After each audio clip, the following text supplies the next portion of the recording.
Estimados estudiantes, buen día. Bueno, hoy vamos a vamos a hablar de renderizado y vamos a hablar específicamente de Enscape, que es el motor de renderizado que yo particularmente recomiendo a los estudiantes de arquitectura para sus trabajos de arquitectura. Un motor de renderizado, en este caso para el SketchUp, es un plugin, puede llamarse así. En realidad, bueno, es un programa que se instala de manera externa y que luego el SketchUp lo va a entender como un plugin y que lo que hace es convertir en nuestro modelo, dependiendo de la forma como lo tengamos ubicado, en una imagen que tiende a ser muy realista o hiperrealista, dependiendo del nivel de detalle con el que lo querramos manejar y dependiendo evidentemente del carácter, del lenguaje que le querramos imprimir a nuestras imágenes.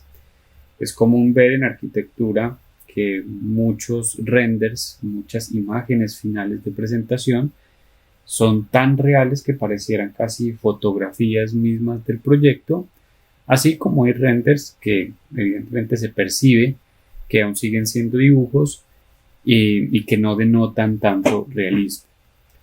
En el universo de los motores de renderizado nos vamos a encontrar varios, algunos tal vez más populares que otros, particularmente porque han sido los programas con los que se inició este ejercicio.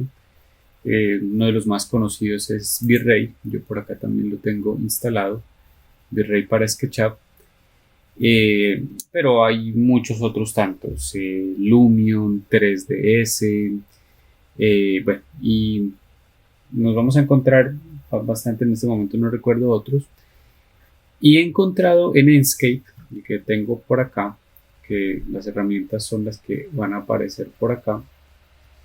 He encontrado en Enscape, digo que es una buena herramienta para los estudiantes de arquitectura porque encuentro varias ventajas. Primero, que no necesita un soporte de hardware fuerte, por ejemplo, como lo podría llegar a necesitar V-Ray. V-Ray es tal vez el programa, es uno de los programas más antiguos, más longevos en este asunto del renderizado y tal vez el que por esa misma cuestión más se ha popularizado, pero tiene un grado de complejidad importante para poderlo manejar bien y consume bastantes recursos de hardware. En este caso, Enscape me he dado cuenta que no consume tantos recursos, es mucho más solvente. Hay un manejo inteligente de los materiales, ya lo vamos a ver cuando nosotros asignamos los materiales en el modelo, pues bueno, cargan unas texturas y eso está muy bien, pero Enscape tiene un plus ahí y es que si yo construyo un material nuevo y coloco en su nombre el nombre en inglés del material, el motor de renderizado lo lee casi que de manera automática. Para quienes ya han trabajado renderizado alguna vez, se han dado cuenta que el tema de las reflexiones y los reflejos de la luz en materiales que brillan como el metal, el vidrio, las transparencias, a veces se vuelven un poquito difíciles de manipular en otros programas. Bueno, en Enscape es bastante sencillo. Una novedad bastante interesante que tal vez no tienen los otros motores de renderizado es que hay control de exposición de la imagen. Finalmente hacer un render es casi como sacar una fotografía del modelo y esa compensación de la exposición también es una particularidad que no necesariamente tienen los otros programas. Por fuera de eso también ofrece una gran galería de componentes contextuales, una biblioteca de mobiliario, figura humana, árboles, una variedad impresionante, un catálogo que se consulta en línea, online, entonces se está actualizando casi que a diario y me he dado cuenta que con las actualizaciones que Enscape va presentando, pues casi que siempre van sacando como una temática nueva de elementos contextuales, entonces también se vuelve bastante interesante. Es por demás un programa muy estable. Es bien sabido que los motores de renderizado pues sí consumen muchísimos recursos por un lado y no son programas estables, es decir, en cualquier momento se bloquean, se congelan, se cierran solos y Enscape ha denotado una muy buena eh, relación en ese aspecto, pues como que es bastante estable con respecto a otros. Y la particularidad más interesante es que me parece un programa que ejecuta de una manera muy rápido los renders con unas calidades bastante buenas, es decir, que además de eficaz, porque cumple con el objetivo, es bastante eficiente. Como estudiantes de arquitectura, muchas veces o algunas veces tal vez, pues bueno, el tiempo se vuelve una variable importante por la presión de las entregas y pues no me conviene tener el computador quieto 2 o 3, 4 horas haciendo un render cuando en Enscape tranquilamente pueden ser 2, 3, 4 o 5 minutos y ya lo vamos a ver. Enscape se puede instalar como un plugin desde el Station Warehouse. Lo podemos buscar acá.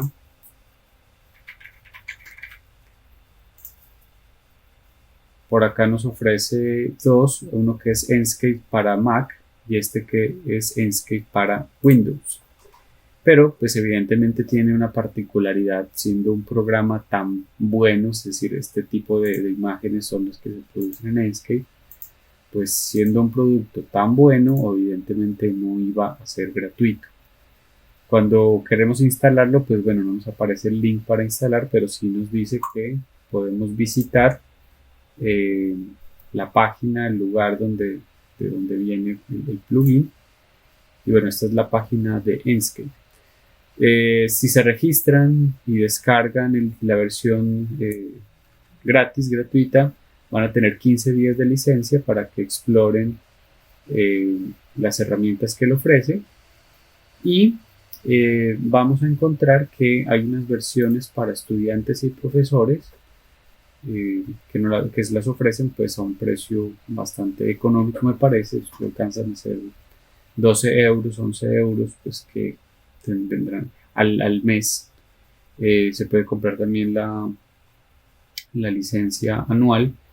Evidentemente dependerá pues como del uso efectivo que uno le quiera dar al programa, pero por ahora pues bueno, esto es lo que vamos a utilizar y sin embargo me parece bastante barato para lo que logra ofrecer el programa, es decir, para quien le sabe sacar todo el jugo, este valor en realidad no, no es elevado para lo que ofrece el programa. Se instala entonces como un programa externo, se ejecuta externo y acá simplemente pues Enscape, se me desaparece la barra y aquí me vuelve a aparecer. Muy importante, antes de empezar directamente con el programa, voy a reseñar un poco acá el tema de la creación de escenas, porque esa configuración, parámetros básicos antes de empezar a renderizar son importantes desde acá. Yo en este caso tengo el modelo en esta vista en isométrica. Si yo quisiera guardar esta imagen, simplemente me vengo por acá en escenas, en mi bandeja predeterminada. Si no está activada, entonces ya se sabe que ventana, bandeja, escenas, chuleadita. Y acá le voy a hacer simplemente que añadir escena, crear escena, y acá la tengo. Le podría cambiar el nombre para irla reconociendo. Entonces, ¿cuál es la ventaja? Que si yo por alguna razón muevo esto, pues bueno, doy doble clic acá y ella vuelve y me recupera la escena que ya estaba trabajando. Y algo que creo que ya había mencionado, pero vale la pena mencionarlo nuevamente, es el tema de aquí tengo que pasarme a perspectiva. Bueno, cuando estoy en modo isométrico, se sabe que el lenguaje de las imágenes en isométrico tiende a ser un poco más técnico, más preciso, más matemático, pero cuando vamos a sacar renders, no sé, por la atmósfera del espacio que se está produciendo, porque quiero una visual del acceso, bastante como directo, ¿cierto? Pues evidentemente en isométrico no va a ser el lenguaje, sino que me debo poner en perspectiva. Mi sugerencia aquí es que no se quede en perspectiva, sino en perspectiva de 2 puntos. ¿Cuál es la diferencia?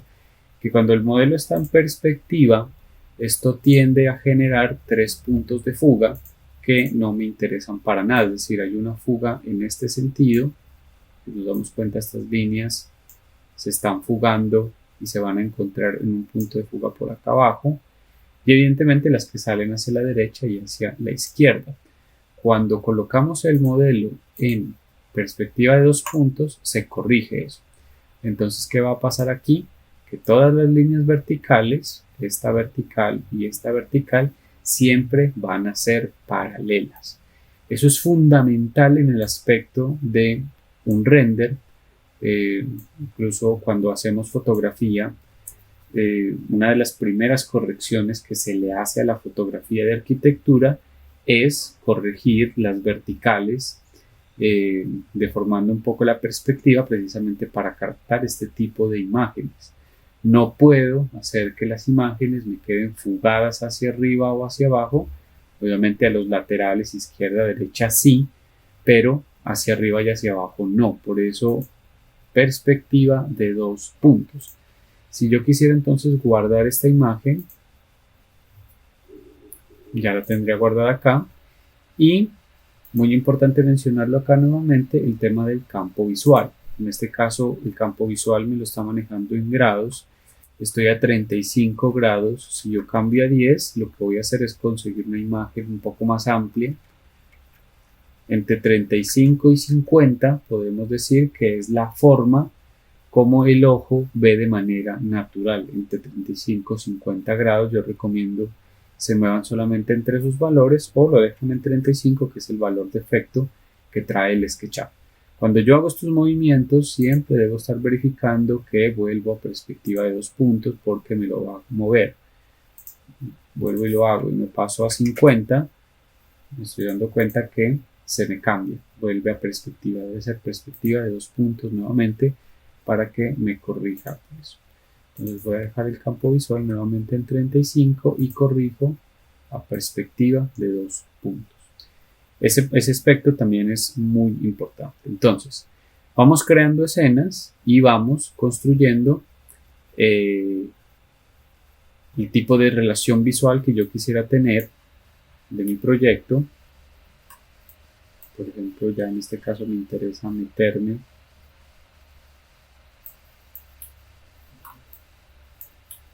no sé, para tener una...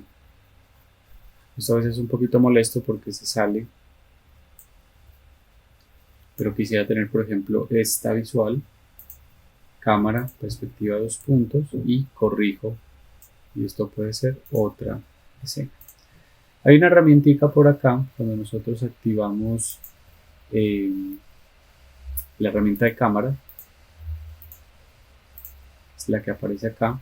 Está para rotar, panear, zoom, bueno, en fin. Hay una herramientica que es situar cámara, entonces yo coloco esta figurita humana y se me pone como en esa posición. Y yo evidentemente pues aquí ya puedo rotar en función de esa posición o simplemente hacer pues el paneo y la rotación normal.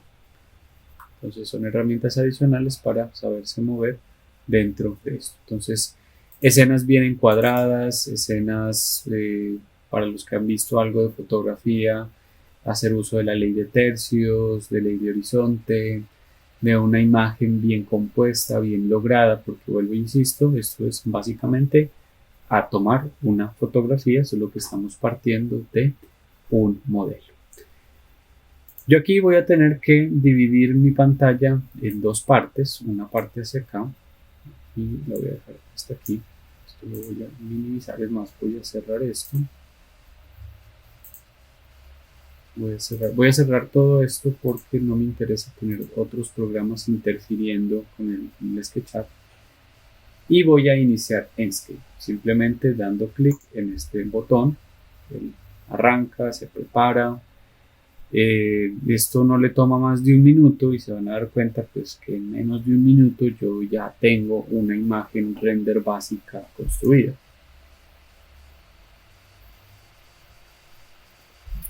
Y es tremendamente eficiente porque aquí la imagen básicamente ya está y no me he tenido pues que gastar 2 o 3 horas en sacar un render. Evidentemente están unas calidades muy malas, no he controlado materiales, pero es que apenas estoy iniciando el motor de renderizado. Conozcamos un poco qué nos ofrece la interfaz acá. Este primer botón entonces, que es con el que inicio el programa, nos damos cuenta que se abre esta ventana y por acá hay otros botones que ahora vamos a conocer. Algunos botones que están aquí también están acá. Este botoncito de actualizaciones en vivo es muy importante. Ahí está desactivado. Entonces, si yo dentro del modelo, por ejemplo, borro esta silla, me doy cuenta que en el render pues no pasa nada. No se ha desactualizado, la silla sigue estando ahí.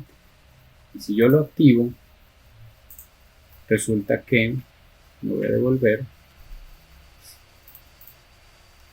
Si yo lo activo, resulta que esta silla, porque está viendo la otra silla del otro lado, es decir, las ediciones que yo haga aquí de una vez se van a ir ejecutando, se van a ir sincronizando con el SketchUp.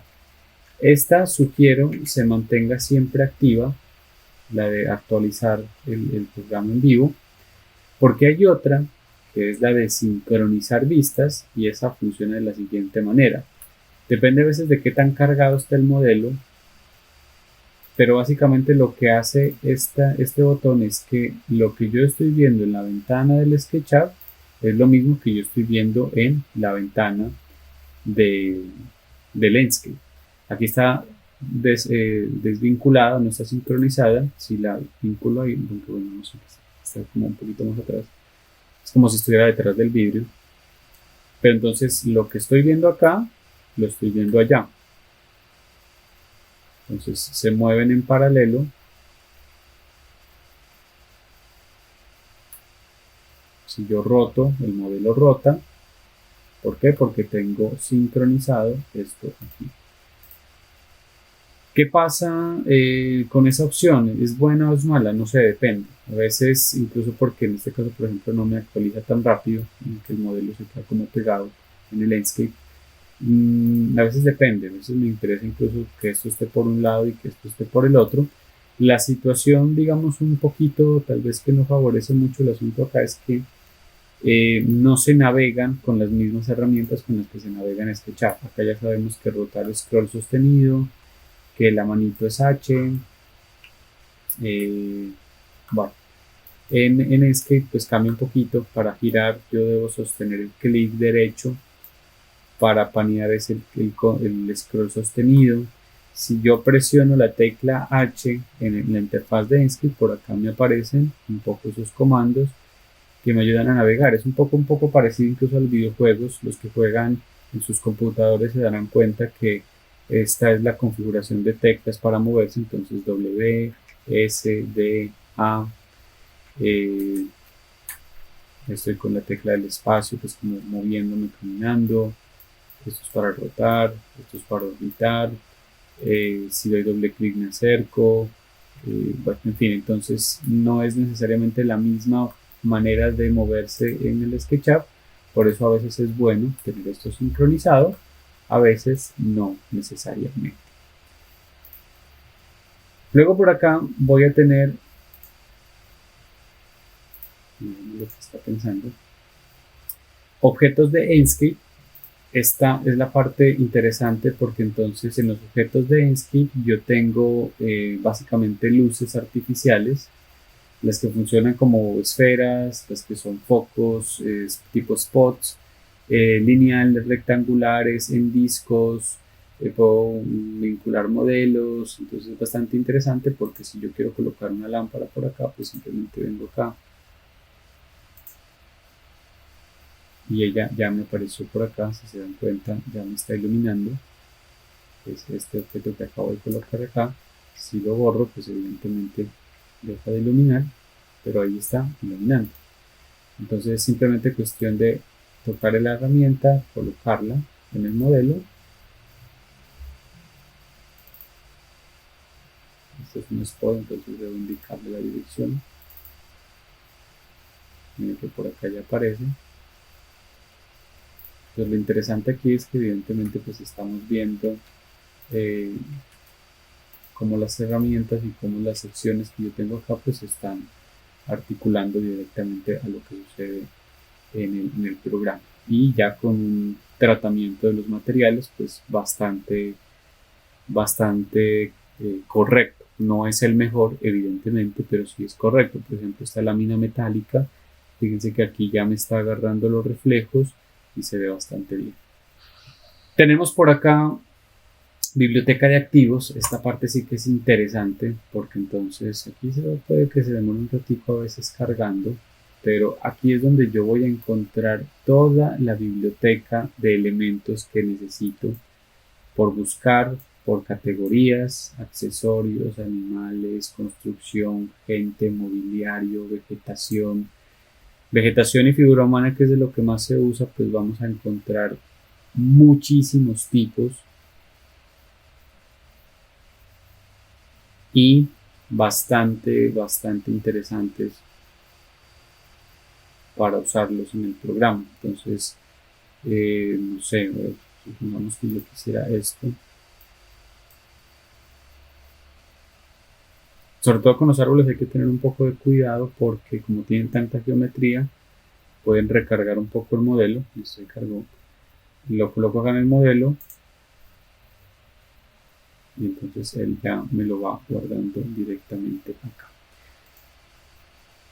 Por acá también tengo la misma herramienta de biblioteca de activos, solo que en este caso no las voy a colocar. Yo puedo borrar esto y se me debería, si yo le digo aplicar cambios, me la va a borrar acá. Pero por ejemplo, si yo coloco esta señora aquí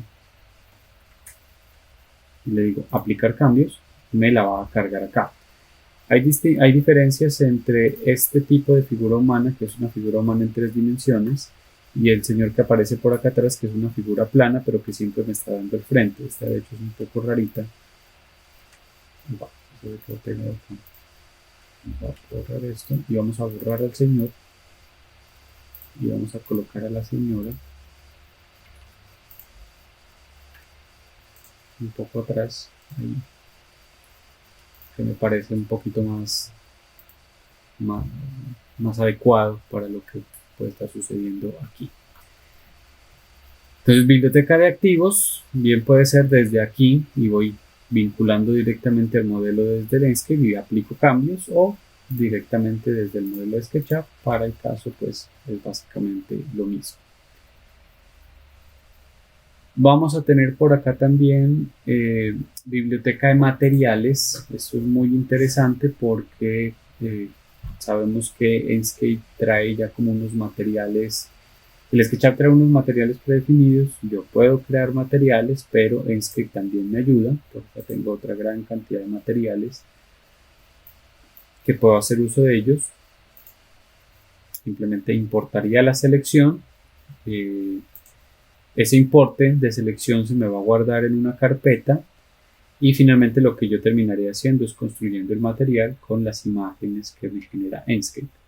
Entonces hay nuevos materiales para trabajar desde acá. Los de SketchUp son interesantes, en principio funcionan bien, pero aquí también pues hay como otras categorías que se vuelven bastante interesantes. Tenemos por acá los editores de materiales. Esta tal vez va a ser la herramienta que nosotros más vamos a utilizar porque es la que nos permite manipular, configurar particularidades de los materiales dependiendo de su naturaleza.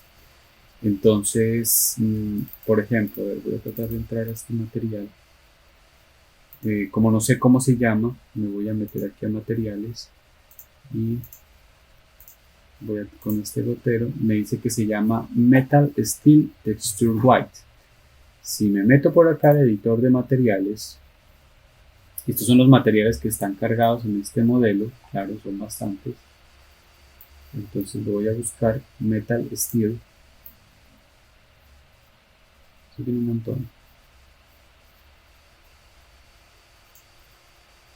Metal Steel Texture.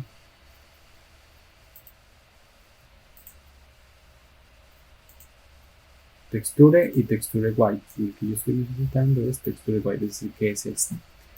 Entonces este material yo lo puedo empezar a editar desde aquí. Entonces aquí estoy tocando el material y yo puedo empezar a manipular esto, por ejemplo el tinte. Entonces ahí lo volví azul, o lo quiero amarillo, o lo quiero gris, o lo quiero en negro, o lo quiero pues como lo quiero, ¿cierto? De qué color lo necesito, color de tinte. Empiezo a manipular esto, entonces me dice por ejemplo el degradado de imagen o los valores de degradado de imagen, que no me sirve evidentemente para nada ahí. Yo necesito ver la textura de esta lámina galvanizada. El componente del albedo, el albedo es lo que carga la textura, es decir, la forma, la imagen. Básicamente cuando construimos un material vamos a tener tres tipos de texturas o tres tipos de componentes que me arman el material. La textura en sí misma, que es en este caso, por ejemplo, esta figura que se dibuja en el metal. En el caso del ladrillo sería la forma del ladrillo, pero sin tener en cuenta todavía el color o no sé, que se vea envejecido o por ejemplo que el material brille. Los mapas topológicos o de desplazamiento, entonces por ejemplo esto aquí a mí me ayuda a configurar esto, sé que tiene un relieve, en este caso no me está cargando ningún desplazamiento, me lo coloca como por defecto, pero me dice por ejemplo qué tan profundo es ese relieve, si sale más o no sale tanto. Y acá evidentemente los reflejos. La tercer componente, pues en un material que brilla como este metal, pues qué cantidad tiene. Ahí por ejemplo no refleja gran cosa. Miren que se pierde esta relación que había con esta grieta del piso. Y acá evidentemente casi que se me vuelve un espejo. Juego también con este valor de lo metálico. Poco metálico, muy metálico. Poca rugosidad. Entonces, claro, al tener poca rugosidad va a brillar mucho, mucha rugosidad, se me vuelve demasiado opaco. Entonces, es como saber manejar los valores entre estos para poderlos entender. ¿Qué pasa si yo toco, por ejemplo, me interesa ver la textura del ladrillo?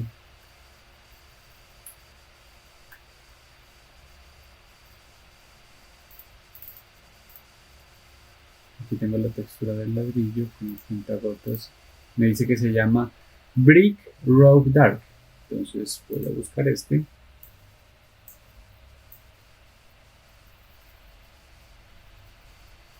ABC Brick Rogue Dark. Aquí está. Rogue Dark. Rogue Dark. Tengo la textura, la misma situación. Si lo quisiera colorear, entonces miren que acaba cambiando.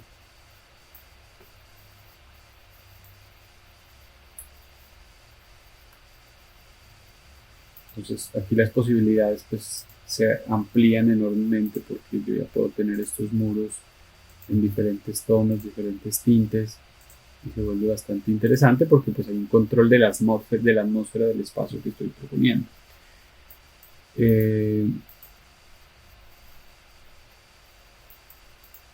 Vamos a ver si me carga el desplazamiento topológico. El mapa topológico le dije que cargara la misma textura y acá de pronto ya me deja hacer un poco más, no se está viendo mucho, a ver si nos acercamos ahí, que el desplazamiento ahí se ve, es como el movimiento que tiene la textura. Yo sé que el ladrillo, porque tengo este que es muy raro, yo sé que el ladrillo, este muro en ladrillo, pues este ladrillito no es necesariamente está al mismo nivel de la junta del mortero.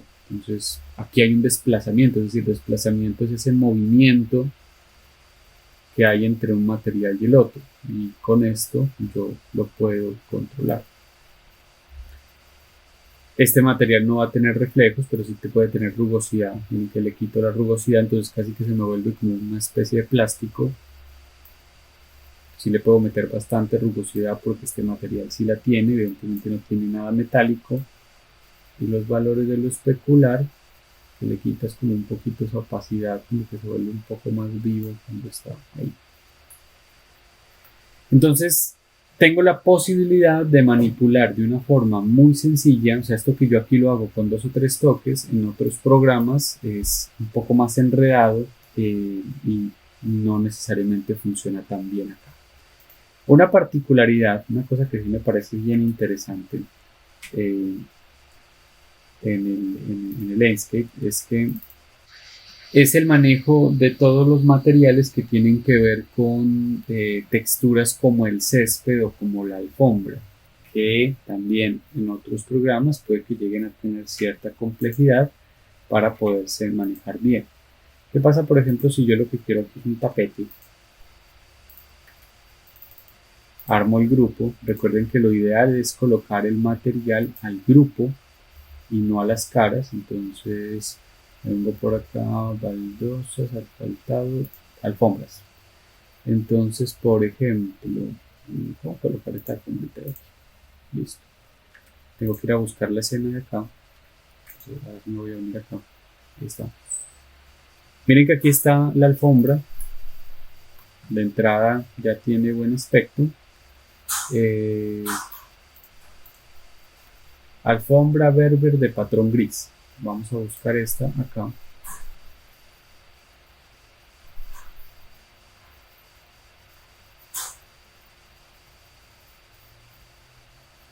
Alfombra Berber de patrón gris. Aquí está. Aquí me lo identifica como genérico. Pero, por ejemplo, yo le digo que sea una alfombra. Y obviamente aquí se sube la pelusa de la alfombra de una manera muy exagerada, pero pues yo controlo estos valores.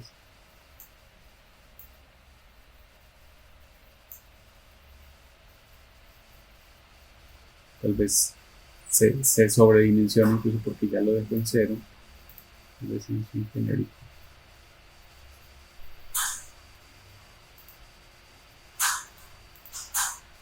Y funciona igual con el césped, es decir, si este material fuese un césped, vamos a buscar un césped por acá, jardinería.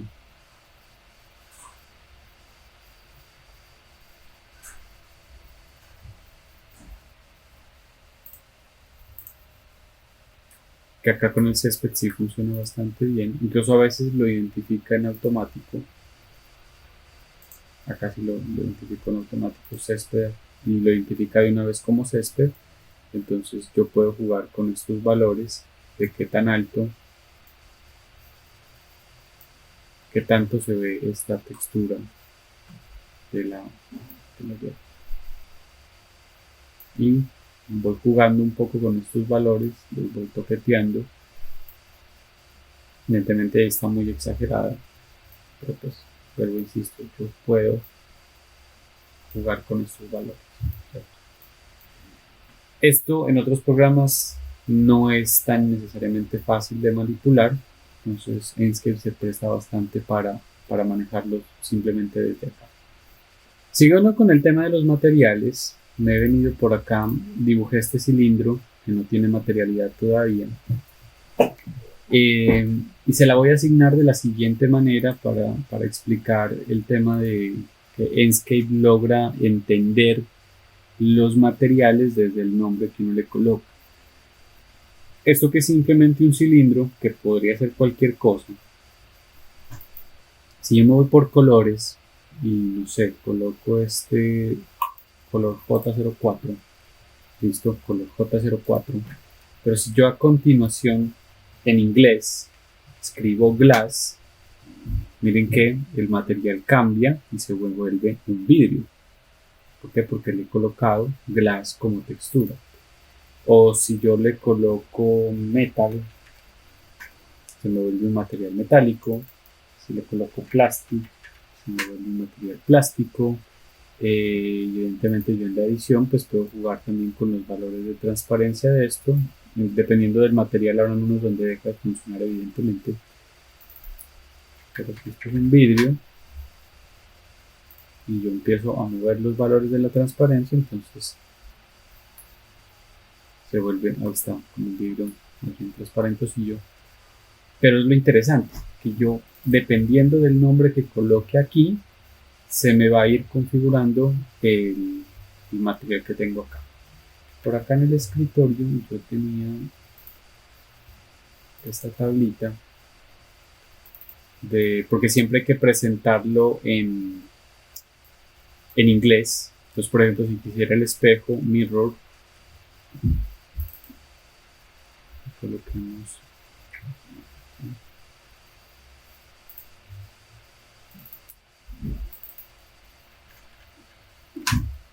me vuelve completamente un espejo. Entonces es bien interesante que solamente con colocar el nombre yo ya tenga una base bien interesante de los materiales.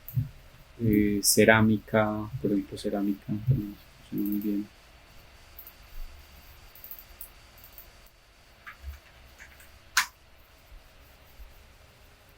Plástico, bueno, en fin, entonces simplemente yo le puedo colocar, si en este caso que son texturas pues que son más bien planos o materiales que son planos, que no generan mayor relieve, sí empiezo a denotar ciertos valores de la textura del material cuando yo solamente con escribir el nombre, el motor de renderizado, el Inkscape ya me lo lee casi que en automático. Entonces se vuelve bastante interesante.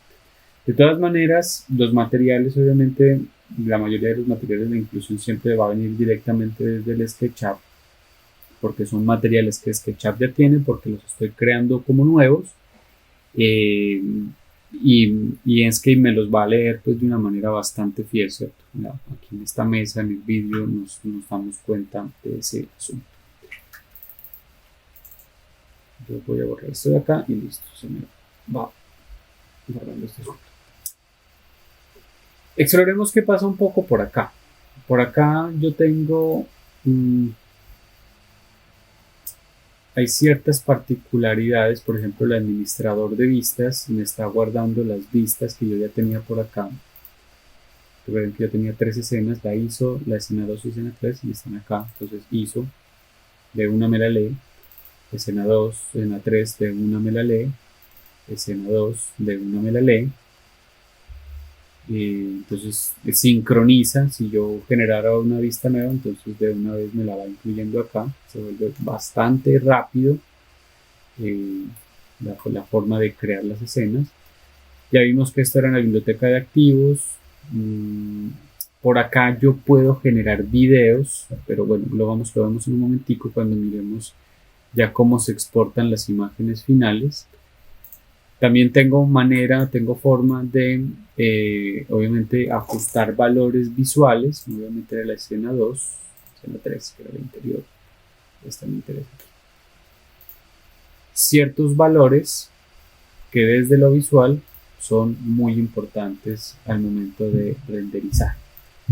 Vamos a empezar con estas pestañas. La pestaña, en la parte de estilo, yo puedo cambiar los estilos, yo lo puedo renderizar como simplemente blanco, completamente blanco. Aquí esto se me demora un ratico porque está haciendo toda la transformación de los materiales. Y aparece este ecualizador de los contornos. En este caso está en el 10, lo voy a bajar a 0. Los contornos son estas líneas de las aristas de los elementos que en la medida en que yo más lo suba, pues más me va a ir generando este tipo de imagen. Y entre más lo suba, pues más calibrado se va a ver, ¿cierto? Controlen muy bien esto. Me parece interesante que se mantengan ciertos contornos, pero sin ser demasiado exagerados. Yo no sé si esto ya es un poco pasado. Y puedo explorar qué pasa cuando yo cambio los estilos. En este caso dice poliestireno, vista de luz, o simplemente en ninguno, y en ninguno obviamente me está cargando los materiales que tengo directamente en el SketchUp. Creo que si uno hace el esfuerzo de colocar materiales desde el SketchUp, pues no es para venir a renderizar en blanco, pero bueno, eventualmente uno lo puede necesitar.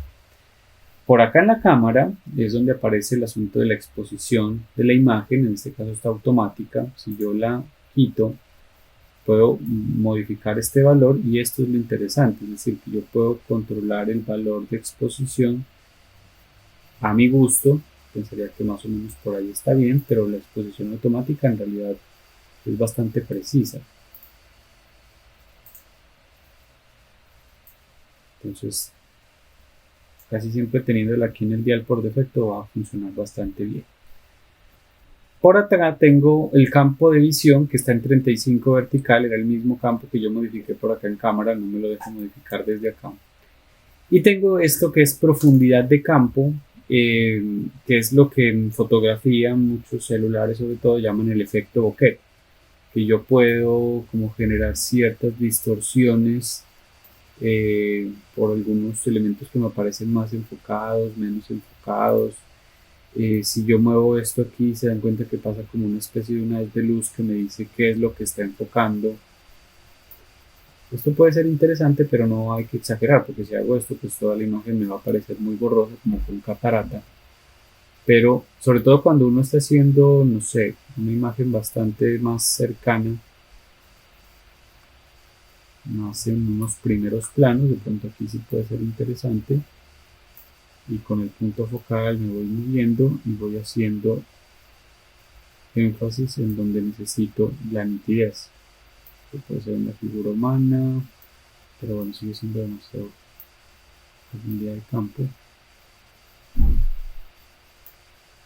Entonces voy jugando como con estos valores. En este caso pues lo vamos a dejar en 0. Y vamos con otro. Y por acá está la calidad del renderizado. Obviamente la calidad del renderizado, entre más alta tenga la calidad, pues más me voy a demorar. En este caso está en alta y como estoy renderizando en vivo, pues está consumiendo muchos recursos del computador. Tampoco la puedo colocar muy abajo porque entonces no estoy apreciando el detalle con el que finalmente podrían salir las cosas. Si la llevo a borrador, pues básicamente se me vuelve una imagen demasiado pobre. Por eso él por defecto se viene como en alta, y creo que está bien. Ya luego cuando yo quiera sacar la salida, por acá yo ya puedo manejar un tipo de resolución y una imagen que está mucho más controlada desde la calidad misma del render. En imagen yo puedo aquí controlar temas de reflejos, estos ajustes simplemente de la imagen, de las sombras. Eso es como cuando uno edita una imagen en el celular, que aquí si quito la saturación se me vuelve blanco y negro, si subo la saturación agarra demasiado color, hay que tener cuidado con eso. La temperatura de color, que me habla de unos colores muy cálidos o de unos colores muy fríos, ya depende también, esto es como mucho de los gustos, el tipo de imagen que uno quiera.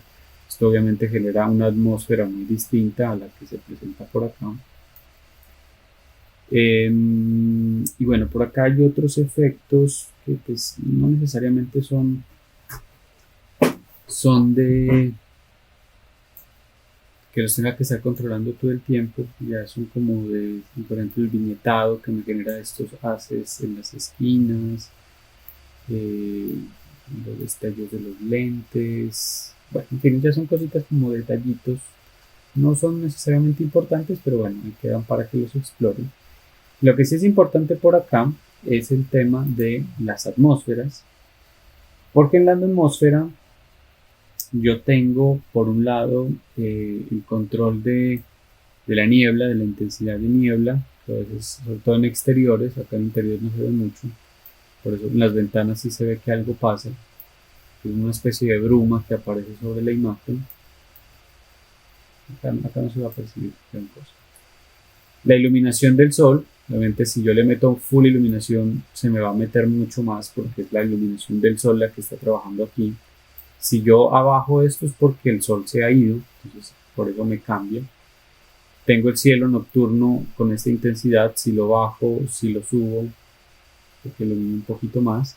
Si yo estoy haciendo un énfasis con las luces, eh, con este tipo de luz que yo tenía por acá, de los objetos, por ejemplo, volvemos a colocar otra esferita por aquí. Ahí está. Si yo tengo mucha mucha luz del brillo del sol, casi que va a pasar muy desapercibida. Obviamente estas luces se ven mejor cuando tengo el sol casi que completamente apagado, porque son luces artificiales. La nitidez de los elementos sombreados, brillos ambientales, son valores que me permiten controlar a mí aspectos de la expresión de la imagen. Algunos les podrán parecer muy importantes, otros podrán decir pues es que ahí no hay grandes cambios, ¿cierto? Pero bueno, si me los coloca, finalmente es porque algo sucede. El viento, aquí en una imagen interior no se va a ver afectado, pero el viento mueve los árboles, sobre todo cuando estamos trabajando en exteriores. Coloquémonos un arbolito por acá. Bueno, por acá tengo un arbolito. Entonces el viento mueve los árboles y yo aumento, el árbol va a agarrar más movimiento, que no va a estar tan movido. Esto evidentemente es para los videos, pues en un render que es una imagen estática pues ni quita ni pone, pero en los videos el movimiento de los árboles puede ser interesante. Había olvidado mencionar algo, la biblioteca de archivos, de activos de Inkscape. Si yo activo esto acá, activos de fuera de línea, lo que va a hacer es descargármelos en el computador, de tal forma que no dependería del internet para poderlos usar. Es bastante práctico también ese asunto. Y ustedes pueden ir creando su biblioteca de favoritos, casi de los bloques que uno siempre va a estar usando, figura humana, en fin. Entonces, descargar por un lado la biblioteca de activos y por otro lado tenerlas. Vamos para la escena. Es que a ver si me metió el árbol del proyecto, pero no pasa nada. Cielo también puedo controlar, también es para exteriores. Vamos para salir. Como en el SketchUp tengo activado el cielo, yo aquí evidentemente lo voy a ver también, por eso pasa esto. Si yo quiero lo activo por un fondo blanco, puedo cambiar un poco estos entornos.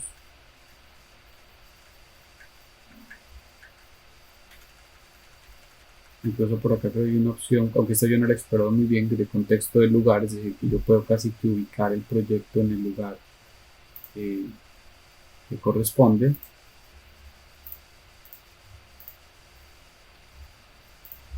Si está de noche, yo puedo controlar el tema del tamaño de la luna, puedo controlar la densidad de las nubes.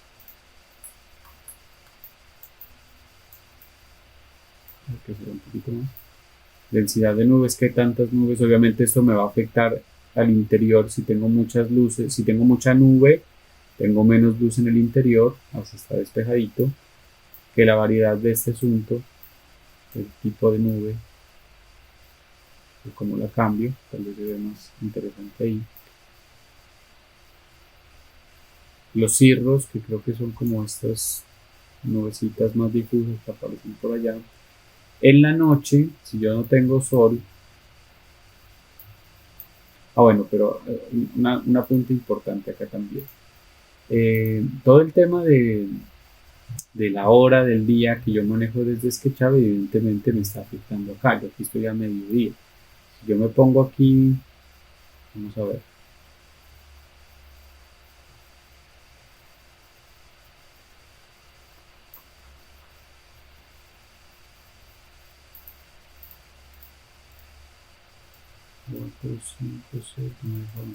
Ahí por ejemplo ya estoy en la noche, 7, 6, obviamente aquí sí ya puedo entender, aquí obviamente quité el brillo del sol, pues aquí que el sol va a abrir, pero sí puedo controlar el brillo del cielo nocturno, ponerlo un poquito más brillante.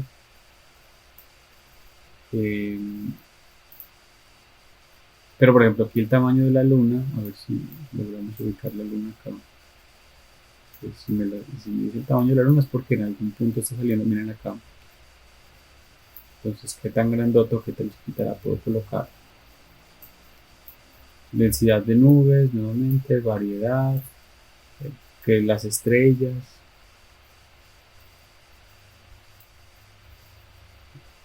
Entonces, parámetros simplemente, variables, condiciones interesantes que el Enscape me está predeterminando para poder trabajar. Me devuelvo otra vez acá, mis ajustes finales, ya está viendo lo de cielo y finalmente lo de la salida.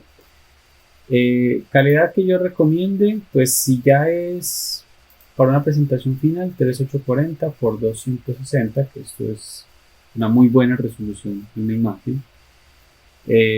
Yo aquí puedo exportar los IDs del objeto. El ID es que él me va a generar, exportemos uno así, me va a generar unos mapas, unas imágenes adicionales al render.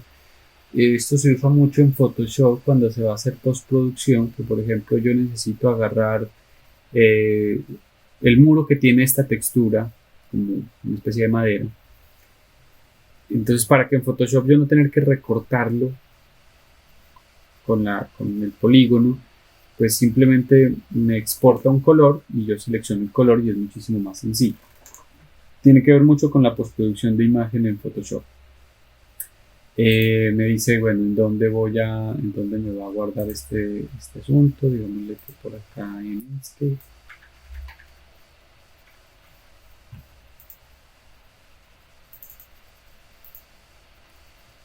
Que asignación automática de nombres, y por acá, bueno, el tema de los videos, y también hace unas imágenes panorámicas. Por ejemplo, yo voy a renderizar esto, vamos a ver cuánto se demora, son las 6:48. Y para renderizar, entonces simplemente me vengo por acá donde dice captura de pantalla, dice que está exportando la imagen. Vamos a ver cuánto se demora. Y bueno, por acá están las imágenes, 6:49, 6:50, es decir que se demoró minuto y medio, 2 minutos. Un archivo PNG de 12 megas, esta es la imagen principal. Aquí ya queda la imagen lista. Si yo le digo clic derecho, ver tamaño real, esta es la resolución real de la imagen. Es decir, es una muy buena resolución, pero tiene cambio de imagen. Y no he hecho pues como mayor tratamiento de los materiales, simplemente casi que de defecto por como venían, también fue la señora ya, pero hay una expresión bastante acertada para hacer un modelo y un render que no tiene mayor tratamiento. ¿Qué otras imágenes vinieron aquí? Esta es la de la materialidad, la que me parece interesante. Entonces les decía, este elemento de acá, que es el mueblecito de madera, si yo necesitara hacerle algún tratamiento en Photoshop, entonces meto la imagen del render y meto esta al mismo tiempo al Photoshop, al mismo archivo, y porque no sé, le quiero cambiar el contraste a este material, únicamente a este material, entonces no tengo que recortarlo, sino que con la varita mágica se me selecciona en automático todo esto y cambio a la otra imagen y es muy fácil de editar. Igual que, sobre todo esta, para postproducción, es bastante interesante. Entonces, 2-3 minutos en sacarme una imagen bastante potente, bastante importante para mi ejercicio de taller. Los videos son bastante interesantes también. Aquí sí ya podemos maximizar acá. Se hacen muy fácil, simplemente él me muestra una cuadrícula acá, si miren que intuitivamente a mí la señora ya me queda en el tercio. Esto lo que hace es que yo voy a ir agregando cuadros, entonces agrego un cuadro aquí, hago un movimiento, por ejemplo, este movimiento, agrego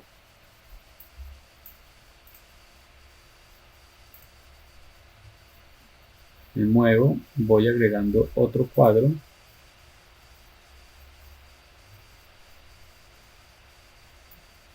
Por ejemplo, hago este giro, agrego un cuadro, me vengo para acá, armo otro cuadro y luego, no sé, me quiero quedar aquí y armo otro cuadro. Ya voy en 10 segundos. Puedo ver la secuencia acá completa. Es decir, donde quiero un cambio, simplemente agrego cuadro, quiero girar, agrego cuadro, quiero caminar, agrego cuadro, pues hago el movimiento, en el cuadro, y cuando ya lo tengo listo, entonces simplemente lo exporto. Esto ya estaría por acá, exportar. ¿Qué resolución lo quiero? Ultra HD, Full HD, ya depende de cuánto. Este sí se va a demorar un poquito más. Tamaño de compresión, si necesito para mandarlo por correo o si no necesito mucha compresión. Cuando comprimo, pues voy a perder calidad. Cuadros por segundo, interesante si mínimo se queda en 60. Los cuadros por segundo es la cantidad de frames de movimientos, por decirlo de alguna manera, que me componen un solo segundo. Y bueno, vamos a exportar 654. Vamos a ver cuánto se demora. Aquí ya tenemos el video, se demoró cerca de 8 minutos más o menos, un poco más, yo creo. Y es un archivo de 121 megas, claro, está pesado, pero pues la calidad me está haciendo bug.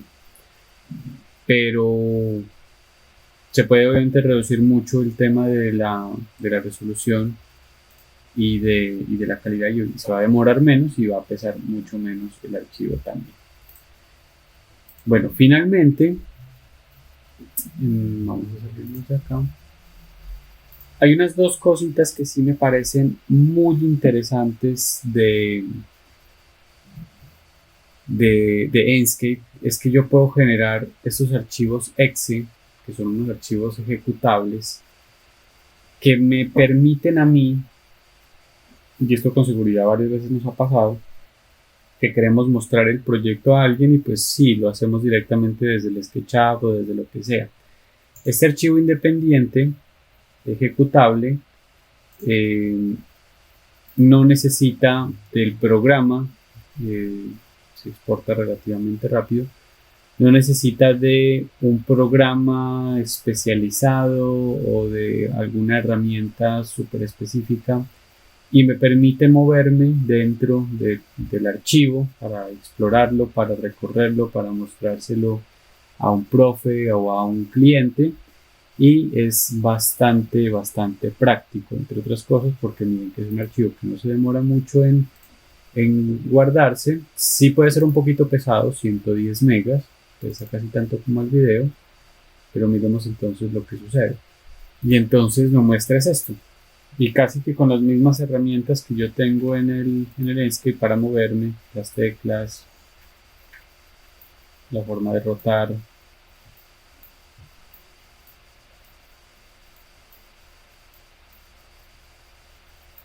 Como le dije, el viento súper fuerte, claro, el arbolito está enloquecido. Y miren pues que el programa no se corta, se sostiene. Es una manera bastante práctica de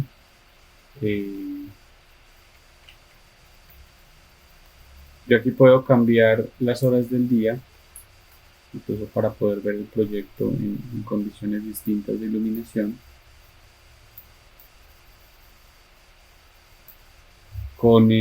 Acá me dice, con el clic derecho y el shift sostenido, puedo ir variando las horas del día. Acá me coloca el reloj, la 1, las 2, las 4, ya se volvió de noche, salió la luna. En fin, me parece bastante práctica también esta herramienta, como un archivo que uno carga y ejecuta rápidamente. Eso sería todo. La invitación entonces es a practicar mucho sobre Enscape, ya que la licencia evidentemente los primeros 15 días se prestan mucho para aprender a manejarlo, y en realidad no es difícil, como les acabo de mostrar. Y si ya se animan a tener la licencia de estudiante, pues mucho mejor, porque estoy seguro que a esto se le puede sacar bastante partido, no solamente por la composición de estas imágenes interiores, sino que, vuelvo e insisto, por la composición también de imágenes exteriores, como mis isométricos. Yo aquí tranquilamente pues puedo hacer el elemento explotado, por ejemplo.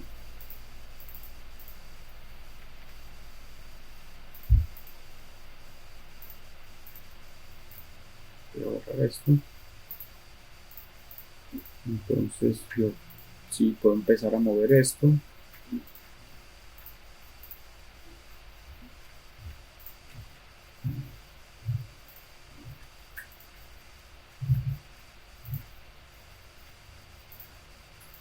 Y obviamente pues esto yo lo voy a poder ver en el Enscape. Tengo la vista sincronizada.